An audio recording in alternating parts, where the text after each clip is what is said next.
presented by Shiv Sona Music.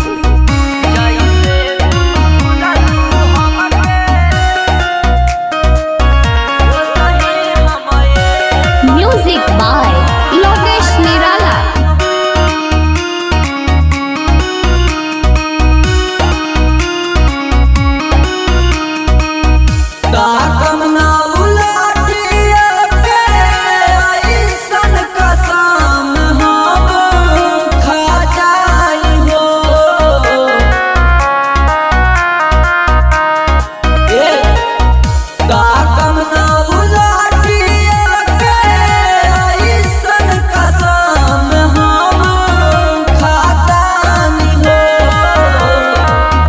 जैसे तू भूललू हमके ओ सही हमहू एक दिन भूला जाइम हो।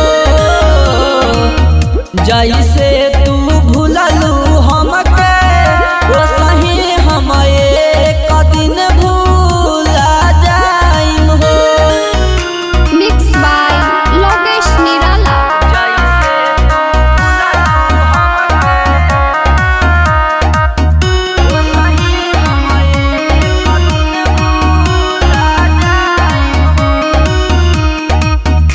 ऐसन मोहब्बत कैसे करत रहू, एक साथे दूगो दिल पर मरत रहू। धन हर तोहर प्यार बानी डिप्रेशन में धीरे धीरे बहरी हम आ जाइम हो। जैसे तू भूललू हमके ओ सही एक दिन हमहू भूला जाइम हो।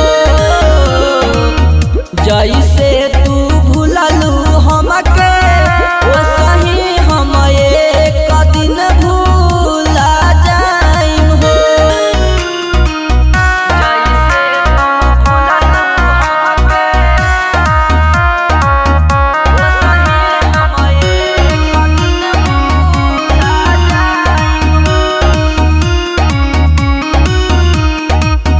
बेवफा से प्यार कोइनी तो सही है बा, कैसे ना चिन्हनी अब सोसी है बा।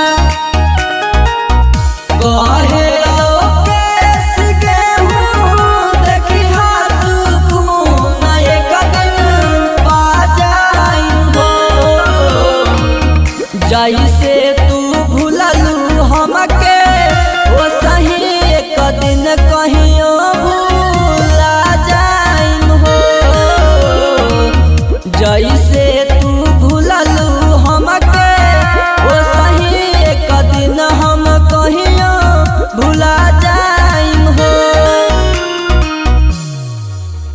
Presented by Shiv Sona Music.